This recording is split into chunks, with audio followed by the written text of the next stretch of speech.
Podcast series ਵਿੱਚ ਅੱਜ ਤੁਹਾਨੂੰ ਮਿਲਵਾਉਣ ਜਾ ਰਹੇ ਹਾਂ retired major general BK Sharma ਨਾਲ, ਜਿਨ੍ਹਾਂ ਨੇ ਦੇਸ਼ ਦੀ ਸੇਵਾ ਕਰਦਿਆਂ ਡੋਕਲਾਮ ਵਿਵਾਦ ਵਿੱਚ ਚੀਨੀ ਫੌਜੀਆਂ ਨਾਲ ਡਟ ਕੇ ਮੁਕਾਬਲਾ ਕੀਤਾ।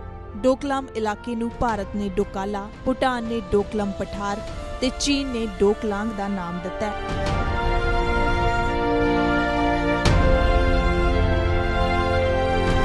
ਡੋਕਲਾਮ ਵਿਵਾਦ ਕਿਵੇਂ ਹੋਇਆ ਤੇ ਚੀਨ ਨੇ ਇਸ ਇਲਾਕੇ ਤੇ ਆਪਣਾ ਕਬਜ਼ਾ ਜਮਾਉਣ ਲਈ ਜਿਹੜੀਆਂ ਨਾਪਾਕ ਹਰਕਤਾਂ ਕੀਤੀਆਂ, ਉਸ ਬਾਰੇ ABP ਸਾਂਝਾ ਤੇ ਸੁਣਦੇ ਹਾਂ ਮੇਜਰ ਜਨਰਲ BK शर्मा की जुबानी।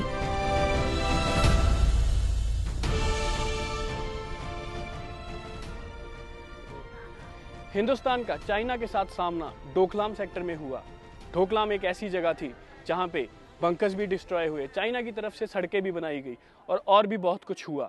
तो आज हम आपको ABP न्यूज़ पे ये कहानी विस्तार से बताएंगे कि आखिर क्या इम्पोर्टेंस थी डोकलाम की। तो हमारे साथ इस वक्त मौजूद हैं मेजर जनरल BK शर्मा, जो वहाँ पे पोस्टेड भी रह चुके हैं और हमें ये बताएंगे विस्तार से। सर, हमारा पहला सवाल आपसे ये है कि स्ट्रेटेजिकल इम्पोर्टेंस क्या थी डोकलाम सेक्टर की? देखें, डोकलाम सेक्टर जो है ये एक 81 स्क्वायर किलोमीटर का एरिया है, जो इंडिया, भूटान और चाइना के बॉर्डर जो भी तिब्बत पे है उसके बीच का ये इलाका है। मतलब कि तीनों कंट्री का बॉर्डर यहाँ पे जो है वो इकट्ठा हो जाता है। अब ये चाइना की एक बहुत ही इम्पोर्टेंट जगह है तिब्बत में, जिसका नाम है चुम्बी वैली। तो चुम्बी वैली के जो सबसे नीचे का जो बेस का इलाका है इंडियन बॉर्डर के ऊपर, उसको डोकलम प्लेटो बोलते हैं। डोकलम प्लेटो जो है, इस इलाके में हमारी जो पोजीशंस हैं वो डोकलम प्लेटो के ऊपर डोमिनेट करती है। मतलब वो डोकलम प्लेटो थोड़ा नीचे है, हमारी जो पोजीशंस हैं जिसमें हमारे ट्रुप्स हैं वो डिप्लॉयड ऊपर हैं। और एक सबसे बड़ी पीक जो यहाँ पे है उसका नाम है ग्यामुचिन पीक। और ग्यामुचिन पीक से एक रिज लाइन निकलती है जो डोकलम प्लेटो की तरफ जाती है, जिसका नाम है जामफेरी रिज लाइन। अगर चाइनीज़ डोकलम प्लेटो में आ जाते हैं और वहाँ पे अपनी पोजीशन को मजबूत करते हैं, तो फिर अगर किसी तरीके से वो जामफेरी के ऊपर आ जाएं और वो ग्यामुचिन पोस्ट के ऊपर आ जाएं, उस पीक के ऊपर आ जाएं, तो उनको एक लॉन्ग रेंज जो है एक ऑब्जर्वेशन मिलती है सिलीगुड़ी कॉरिडोर में। ठीक है, सिलीगुड़ी कॉरिडोर स्ट्रेटजिकली बहुत इम्पॉर्टेंट है हमारे लिए, क्योंकि हमारी जितनी भी मूवमेंट है नॉर्थ ईस्टर्न स्टेट्स की तरफ, भूटान की तरफ, सिक्किम की तरफ, ये सब वहाँ से गुजरती है। सो इसका मतलब है कि अगर चाइनीज़ उस जगह के ऊपर ऑब्जर्वेशन रखें या कल को अपने कुछ रिसोर्सेज डिप्लॉय करके वहाँ पे कोई फायर करने की कोशिश करें अपने लॉन्ग रेंज आर्टिलरी के साथ, तो उसमें हमारी सिक्योरिटी के ऊपर फ़र्क पड़ता है। इसलिए इंडिया बहुत सेंसिटिव है कि इस एरिया को हमने किसी भी तरीके से चाइनीज़ के कंट्रोल में नहीं जाने देना। भूटान के लिए भी एक सोवरेनिटी का सवाल है, क्योंकि ये उनकी टेरिटरी है, लेकिन वो एक छोटी कंट्री है, तो वो उनके पास इतनी फोर्स नहीं है कि वो कुछ कर सकें। तो इसी चीज़ को मद्देनज़र रखते हुए चाइनीज़ कभी न कभी किसी न किसी तरीके से भूटानीज़ को वहाँ डराने की कोशिश करते हैं। जैसे भूटानीज़ के वहाँ पे जो लोग थे, माल मवेशी चराते थे, भेड़ बकरी चराते थे, कभी उन्होंने पकड़ के उनको मार देना, ये करना वो करना, और अपने ग्रेजियर जो हैं वहाँ पे उनको वहाँ पे भेजते थे और बीच बीच में वो पेट्रोलिंग भी करते थे। तो इसकी वजह से वो चाहते हैं कि किसी न किसी थे, उनका जो रोड ज़्यादा डेवलप नहीं है डोकलाम की तरफ से, क्योंकि इंडिया डोमिनेट करता है। तो अभी उन्होंने सोचा कि अगर वो डोकलाम एरिया के अंदर एक रोड बनाएं, तो उससे वो अपनी जो डिफेंसिव पोजीशन जो है और वहाँ पे इम्प्रूव कर सकते हैं। तो इस चीज़ को देखते हुए इंडिया ने ये डिसीजन लिया कि हमने चाइना को इस जगह पे जो हमारा स्टेटस को है उसको बदलने नहीं देना है। सर, आप भी पोस्टेड रहे हैं डोकलाम में काफ़ी वक्त के लिए, और ऐसी जो डोकलाम में अब चाइना ने हरकत की है, तो ऐसी हरकतें पहले भी करता रहा है वो? देखें, जैसे कि मैंने आपको पहले बोला कि पहले उसके जो ग्रेजियर्स वगैरह हैं वो वहाँ पे आते हैं, उसके पेट्रोल वगैरह बीच में आते रहते थे। 2007 में कुछ बंकर्स थे वहाँ पे, उन बंकर्स को उसके ट्रुप्स ने आके तोड़ा था। लेकिन उस वक़्त हालात थोड़े कुछ और थे, क्योंकि इस किस्म के हादसे जो हैं बॉर्डर के ऊपर होते रहते हैं, और हमारी ये कोशिश चाइना के साथ है कि किसी न किसी तरीके से बॉर्डर के ऊपर अमन रहे, और ये छोटी मोटी चीज़ें हम जो है किसी न किसी तरीके से जो है इनको मिलजुल कर टॉक्स के थ्रू ये करें। तो एक कॉन्फिडेंस बिल्डिंग मेजर की एक बड़ी उस वक़्त एक मतलब एक भावना थी, जिसके थ्रू हमने उनके साथ 2013 में border defence cooperation agreement sign किया कि हम एक दूसरे को बॉर्डर के ऊपर नहीं छेड़ेंगे, जो चीज़ जैसी है, कोई भी अगर डिस्प्यूटेड इश्यूज हैं तो उनको हम नेगोशिएशन से रिजॉल्व करें। तो कॉन्ट्रैक्ट साइन करने के बाद भी चाइना ने ऐसी हरकत क्यों की? अब आप देखें, कॉन्ट्रैक्ट साइन करने के बाद भी डोकलाम से पहले उन्होंने लद्दाख के अंदर पहले दपसांग में आए वो, राइट, और उस वक़्त उनके प्राइम मिनिस्टर की विज़िट यहाँ होने वाली थी। फिर जब प्रेसिडेंट शी जिनपिंग 2014 में इंडिया में विज़िट पे थे तो चुमार में वो आए, और अब वो डोकलाम में आए। तो ये सवाल बहुत ज़रूरी कि एक बॉर्डर एग्रीमेंट साइन करने के बावजूद भी ये क्यों करते हैं। ये चाइना की एक आदत है। साउथ चाइना सी में भी उन्होंने इसी किस्म की कार्रवाइयाँ की, और दूसरी कंट्रीज जो थी वो कंट्री छोटी कंट्रीज, तो वो डर के उनको शोर शराबा थोड़ा बहुत किया, लेकिन उसके बाद वो पीछे हट गए। अब इसी तरीके की चीज़ें जो हैं वो इंडिया के साथ भी करते आए। 62 के साथ चोला के ऊपर हुआ सिक्किम में, नाथुला के ऊपर हुआ इंसिडेंट, सोमद्रुंगचुंग में हुआ जो हमारा अरुणाचल प्रदेश में, लेकिन हर मरहले पे इंडियन आर्म्ड फोर्सेस ने, पर्टिकुलरली इंडियन आर्मी ने उनको डिफीट किया। अब इस वक्त क्या हुआ कि इस वक्त जो उनका बेल्ट एंड रोड इनिशिएटिव जो है उसका जो फोरम मई में था, उसके लिए वो उन्होंने सब कंट्रीज़ को इनवाइट किया था और इंडिया को भी इनवाइट किया था, लेकिन उसका जो एक बेल्ट एंड रोड इनिशिएटिव का एक जो बहुत बड़ा प्रोजेक्ट है जिसको चाइना पाकिस्तान इकोनॉमिक कॉरिडोर कहते हैं, वो जो पाकिस्तान ने हड़पाया हुआ हमारा हिस्सा पाकिस्तान ऑक्यूपाइड मुझसे गुजरता है। तो इंडिया की ये प्रिंसिपल पोजीशन थी कि जो बेल्ट एंड रोड इनिशिएटिव या चाइना पाकिस्तान इकोनॉमिक कॉरिडोर है, ये हमारी टेरिटरी में से गुजर रहा है, इसलिए हम इस मीटिंग को अटेंड नहीं करेंगे। भूटान ने भी, क्योंकि भूटान और हमारी फॉरेन पॉलिसी जो है ऑलमोस्ट एक जैसी है, हम उनको गाइड करते हैं उस चीज़ के अंदर। सो इंडिया का ये पहला रिएक्शन था उस पे। उन्होंने बोला कि देखें, आप पाकिस्तान की मदद करते हो, आप दोनों जो है मिल के हमारे खिलाफ काम करते हो, टेररिज्म में भी आप पाकिस्तान को सपोर्ट कर रहे हो, न्यूक्लियर सप्लायर ग्रुप जो है उसमें भी आप हमें एंट्री नहीं करने दे रहे हर तरीके से, और अब ये डिस्प्यूटेड टेरिटरी जो इंडिया की टेरिटरी, उसमें से कितना बड़ा कॉरिडोर आप ये करना चाहते, तो हम बेल्ट एंड रोड इनिशिएटिव में नहीं करें। उससे क्या, चाइना के प्राइड में एक फ़र्क आ गया थोड़ा सा।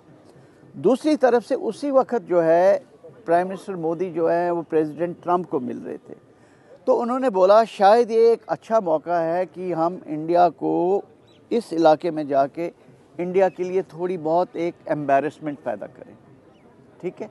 तो इसलिए उन्होंने अपने डोज़र जेसीबीज़ वगैरह लेके वो सड़क बनाने की कोशिश की, लेकिन अब इंडियन आर्मी वो आर्मी नहीं रही 62 की आर्मी। तो आखिर इतना टफ कॉल लेने का कारण क्या रहा जब इंडियन आर्मी ने इतना टफ कॉल लिया चाइना के अगेंस्ट मोर्चा? तो चाइना कोई बड़ी इतना नहीं है कि बॉर्डर पे ये पहली दफ़ा, मैंने अपनी डिवीज़न वहाँ नॉर्थ सिक्किम में प्लेटो में कमांड की है, और वहाँ पे भी ये मीडिया में चीज़ें नहीं आती, लेकिन ऑलमोस्ट हर दिन हमें ऐसे हालात से गुजरना पड़ता है। तो कैसे डील करते थे आप वैसे हालात को? देखें, इसमें चाइना की ऐसी एक चीज़ है कि वो फोर्स दिखाता है, ठीक है, और उसकी साइकोलॉजिकली ये कोशिश होती है कि फोर्स दिखा के वो दूसरे आदमी को डरा दे, दूसरी साइड को डरा दे। अगर आप फोर्स का जवाब फोर्स से दें और उसकी फोर्स से ज़्यादा फोर्स वहाँ अप्लाई करें, तो चाइना फिर पीछे हट जाता है, ठीक है। तो आप ये करते रहे? ये नॉर्थ सिक्किम के अंदर, प्लेटो के अंदर ये कार्रवाई सालों से चलती रही है कि वो हमारे एरिया में आके गाड़ियाँ चलाना चाहते थे, हमारे एरिया में वो बोलते थे नहीं बॉर्डर इधर नहीं इधर है, वो आना चाहते थे। हमने हर मरहले पे एक ह्यूमन चेन बना के या अपनी गाड़ियाँ और उनकी गाड़ियों को गुत्थम गुत्था करके उनको रोका। यहाँ पे भी हम उनको आने नहीं देते थे, लेकिन अब उन्होंने शायद सोचा क्योंकि ये टेरिटरी जो है भूटान की भी है, इसमें इंडिया का भी है, इंडिया की तो नहीं है, तो शायद ये भूटान जो है कुछ नहीं बोलेगा और इंडिया भी शायद चांस ना ले कि ये भूटान की टेरिटरी है, तो उन्होंने एक मिसकैलकुलेशन की। इंडिया बोला इस बार, तो इंडिया ने एक स्टैंड लिया कि भाई हम फिलीपाइंस या जो छोटे मोटे मुल्क हैं उनकी तरह नहीं है, हम एक बहुत बड़ा मुल्क हैं, हम एक रीजनल पावर हैं, एक वर्ल्ड पावर की तरफ हम बढ़ रहे, तो आप जैसे उन लोगों से डील करते हैं उस तरीके से आप हमसे डील नहीं कर सकते। तो जो कमांडर्स ऑन ग्राउंड थे, जो डोकलाम में डिप्लॉयड थे, उन्होंने कहा इससे पहले कि ये रोड बनाएं हम लोगों को इनको जाके स्टॉप करना है। तो हमारे ट्रुप्स क्रॉस किए दूसरी तरफ, जहाँ उनका काम हो रहा था वहाँ जाके उन्होंने बिल्कुल एक ह्यूमन चेन बनाई और बोला आप इस जगह से 1 इंच आगे नहीं बढ़ सकते। इस तरह की कुछ वीडियोस भी वायरल हुई थी सोशल मीडिया वो पे। हैं, सोशल मीडिया में हैं, लेकिन हम मीडिया में क्या हो जाता है, कई सारी चीज़ें जो हैं बढ़ा चढ़ा के पेश होती हैं, उससे फिर जो है नेगोशिएशन जो है वो करने में थोड़ा मुश्किल हो जाता है। उसके बाद उन्होंने अपने ट्रुप्स बिल्डअप करने शुरू कर दिए, हमने अपने ट्रुप्स बिल्डअप करने शुरू कर दिए। उनके मीडिया ने बहुत शोर शराबा किया, उनके स्पोक्समैन बहुत शोर शराबा करते रहे, हम आपको लेसन सिखाएंगे, हम ये करेंगे, लड़ाई करेंगे, आपके दांत खट्टे कर देंगे, ब्ला ब्ला ब्ला। लेकिन इंडियन आर्मी वहाँ पे जमी रही। और खुशी की ये बात है कि इस वक्त पूरी इंडियन मिलिट्री, इंडिया की जो टॉप पॉलिटिकल लीडरशिप है और हमारी जो मिनिस्ट्री ऑफ एक्सटर्नल अफेयर्स है, बिल्कुल एकजुट होकर कंधा से कंधा मिला के एक स्ट्रेटजी के तरीके से हमने ये काम किया। और दूसरी चीज़ जो है, मिलिटरीली वहाँ हम लोग बहुत स्ट्रांग हैं, क्योंकि वो नीचे हैं, उनकी कोई डिप्लॉयमेंट नहीं। हमारे लोग तो वहाँ बिल्कुल पूरे साल पे रहते हैं, हमारी पोस्टों में सब कुछ जो है वहाँ डंप्ड है, रैशंस, एम्यूनिशन, हथियार उन लोगों को बहुत दूर से लाना पड़ता, वो सिर्फ पेट्रोलिंग करते थे। तो वो ओपन में थे, वो नीचे थे और वो बिल्कुल एंड में थे अपनी जो भी उनकी लॉजिस्टिक चेन है, और हम लोग बिल्कुल वहाँ ऊपर पे थे। तो उनको पता था कि वो मिलिटरीली कोई एक्शन करके या फायरिंग करके या अटैक करके वो इंडियन आर्मी का कुछ नहीं बिगाड़ सकते थे। लेकिन अब क्या था कि अब उनको एक बहाना चाहिए था कि किसी तरीके से ये जो स्टैंड ऑफ है ये ख़त्म हो। तो वो इसको लंबा खींचते धमकियाँ देते गए, ये सोच के कि इंडियन आर्मी पीछे हट जाएगी, लेकिन हम वहाँ से नहीं हटे। और फिर जो है हमने उनको ये सिग्नल दिया कि जो ब्रिक्स की मीटिंग हो रही है चाइना के अंदर, that is Brazil, Russia, India, China, शायद हमारे प्राइम मिनिस्टर उस पर ना जाएं, ये माहौल ठीक नहीं है। अब इंडिया के बिना ब्रिक्स का कोई मायने नहीं रहता, ठीक है, रशिया भी उसका हिस्सा है। तो थोड़ा रशिया की तरफ से भी प्रेशर पड़ा, हमारा भी प्रेशर पड़ा। उनको ये लगा कि इन्होंने जो BRI जो है belt and road initiative forum को भी बाइकआउट किया, अब जो ब्रिक्स फोरम को भी बाइकआउट करेंगे तो उससे चाइना की जो इंटरनेशनल पोजीशन है या डिप्लोमेटिक पोजीशन है उस पे जो है सवालिया निशान उठ सकता है। तो इसलिए उन्होंने फिर बोला कि ठीक है, हम आगे नहीं आएंगे, आप भी पीछे चले जाए अपनी पोजीशन पे, हम भी पीछे चले जाते हैं। तो उस तरीके से हमने स्टेटस को वहाँ पे मेंटेन किया। तो जो शर्मा साहब हमें ये बताइए, जैसे जो बॉर्डर की लाइन के ऊपर डिप्लॉयड अपने आर्मी के जवान हैं, रोज़ वो चाइना के जवानों के साथ एब्यूसिव लैंग्वेज में बात करते थे, क्या ये सच था कि जिस तरह की वीडियोस वायरल हुई थी उनके चाइना की आर्मी के ऑफिसर्स और इंडियन आर्मी के ऑफिसर्स हेड ऑन कोलिजन पे आ जाते थे एक जगह पे, तो क्या ये बिल्कुल सच था? क्योंकि आप भी वहाँ पे रहे हैं। ये तो 100% सच है कि देखें, एब्यूजिव लैंग्वेज तो कोई इस्तेमाल नहीं करते, क्योंकि ऐसी बात नहीं है। यह है कि धक्का मुक्का होता है एक दूसरे को पुश करने की, वो इधर आने की कोशिश करते हैं, हमारे लोग जो उनको धक्का मार के इधर वो कर देते हैं, ठीक है। तो हर दफ़ा जो है हमने चाइनीज़ को पीछे धकेला है, हर दफ़ा उन्होंने टाइमिंग्स बदली की, वो गाड़ियों में आए, कभी रात को आ गए, कभी अर्ली मॉर्निंग आ गए, लेकिन हमारे जवान इतने, इंडियन आर्मी के जवान का हौसला है, उसमें इतना नेशनलिज्म की हर दफ़ा वो तैयार था और चाइनीज़ को हमने बिल्कुल एक इंच भी आगे बढ़ने नहीं दिया। तो अभी भी एक वर्बल एग्रीमेंट ही है ढोकलाम पे, या कोई रिटर्न कॉम्प्रोमाइज़ भी हुआ इस पे? इसमें कोई रिटर्न कॉम्प्रोमाइज़ नहीं हो। एक स्टेटमेंट हमने दे दिया, एक स्टेटमेंट उन्होंने दे दिया, और उस स्टेटमेंट के बेस पे दोनों जो है अपनी अपनी पोजीशंस पे बैठे हुए हैं। हमें ठीक है, हम बोलते हैं कि आप बातचीत करो भूटान के साथ, हमारे साथ, 3 कंट्रीज आपस में मिलजुल के बात करें, उसके बाद आगे क्या इसका नतीजा निकलता है उसके बेस पे आगे अपना ही बाय फोर्स आप जो है बॉर्डर पे जो है कोई भी चेंज नहीं कर सकते। तो ये मैसेज बहुत क्लियरली चाइना को मिल गया। तो अभी जो करंट सिचुएशन है डोकलाम में वो क्या है? देखें, पहले तो डोकलाम में वो डिप्लॉयड नहीं होते थे, वो निकल जाते पेट्रोलिंग करके। अब उन्होंने नीचे डोकलाम में नहीं, डोकलाम के ऊपर जो उनका एरिया, उस पर उन्होंने कुछ अपनी डिफेंसिव पोजीशंस बनाई हैं और हमने अपनी जो डिफेंसिव पोजीशन उसको और ज़्यादा मजबूत कर दिया है वहाँ पे। और यही नहीं, एक बहुत बड़ा नतीजा इसका ये है कि कई एरियाज़ हमारे बॉर्डर में, लद्दाख में, ये जोशीमठ का जो सेक्टर है उस इलाके में, फिर अरुणाचल प्रदेश का जो इलाका मैकमोहन का है, वहाँ भी कुछ ऐसी जगह थी जहाँ पे चाइनीज़ इस किस्म की हरकत कर सकते थे। तो ये डोकलाम से एक लेसन हमें ये मिला कि हमें हर जगह चाइनीज़ का इस किस्म की कार्रवाई या इस किस्म के बिहेवियर के लिए तैयार रहना।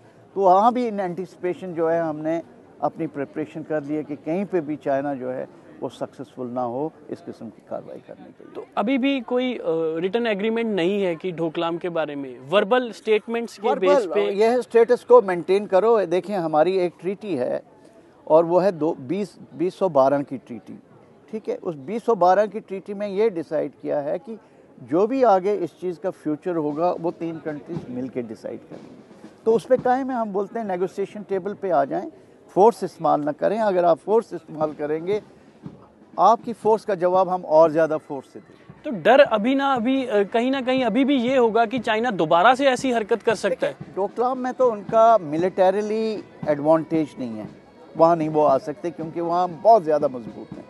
लेकिन किसी और जगह पे शरारत कर सकते हैं। नेपाल बॉर्डर ट्राई जंक्शन है, वहाँ पे कर सकते हैं, लद्दाख में कर सकते हैं।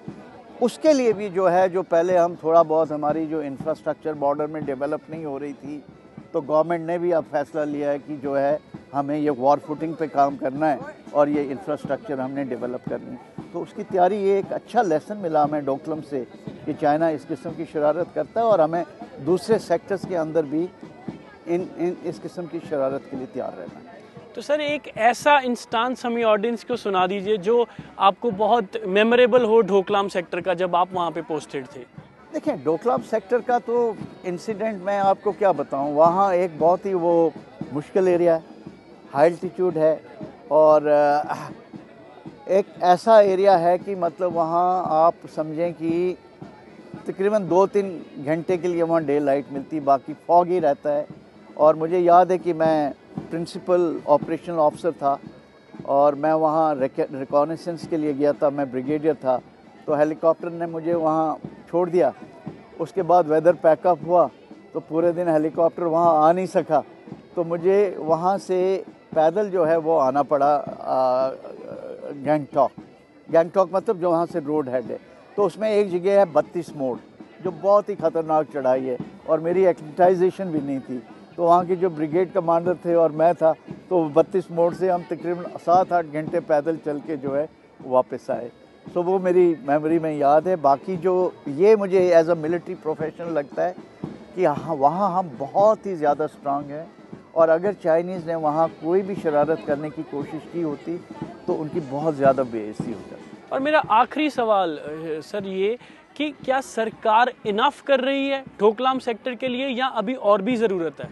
देखें, फौज की तैयारी में तो इनफ का भी कोई वर्ड ही नहीं है, ठीक है। वहाँ क्या है कि अभी भी हमारे को बहुत ज़रूरत है अपनी इंफ्रास्ट्रक्चर डेवलप करने। इंफ्रास्ट्रक्चर क्या होता है? रोड कनेक्टिविटी, कि अगर एक रोड बंद हो तो दूसरी रोड, वो बंद हो तो तीसरी रोड। तो ये चीज़ बहुत ज़रूरी है कि हमें 2-3 रोड और चाहिए डोकलाम के लिए। वो फॉरेस्ट एरिया, उसमें से रोड गुजरती तो वो फॉरेस्ट एक्ट के तहत फिर हम उसमें रोड नहीं बना सकते। तो इन चीज़ों में कुछ गवर्नमेंट को ढील देनी चाहिए। दूसरी चीज़ जो है, हमारे जो बंकर्स हैं वहाँ पे वो बहुत मजबूत होने चाहिए और ज़्यादा उनको मजबूत करो, मल्टी लेयर अंडरग्राउंड बंकर। तीसरी चीज़ है कि अगर 2 मिनट के लिए चाइना के साथ हमें फिर इस किस्म का स्टैंड ऑफ करना पड़े 3-4-5 महीने, तो रोड्स बंद हो जाएं, बर्फ़ आ जाए, तो हमारी इतनी स्टॉकिंग वहाँ होनी चाहिए कि हमारे जवान बड़ी आराम से वहाँ अपना जो टास्क है वो ये कर सके। तीसरी जो चीज़ डिफेंस प्रिपेयर्डनेस है वो है इंटेलिजेंस और सर्वेलेंस, कि चाइना हमारे ऊपर यूएवी होने चाहिए, एरियल रिकॉनेसेंस होनी चाहिए, ताकि हमें पहले से ही हफ्ते 10 दिन पहले पता लग जाए कि चाइनीज़ से इस एरिया में पीछे से क्या हरकत कर रहे हैं और उस हरकत के लिए उसी तरीके से हम तैयार हैं। Thank you, sir. Thank you. Thanks for a Thank wonderful you. interview. Thank you. I hope it meets your need. Exactly. So Doklam sector में हिंदुस्तान ने इतना मजबूत कर लिया है खुद को कि चाइना किसी भी कॉर्नर से एंटर नहीं हो सकता। मिलिटरीली हिंदुस्तान बहुत मजबूत है चाइना के मुकाबले। जैसे कि सर ने बताया हमें कि वो नीचे हैं और हिंदुस्तान ऊपर बैठा है। ऊपर बैठ के उनकी सारी एक्टिविटी पे बर्ड आई रखा हुआ है। तो इसी तरह ढोकलाम पे बनाए रहे। कैमरा पर्सन राजेंद्र सिंह के साथ अमनदीप दीक्षित, ABP न्यूज़, चंडीगढ़।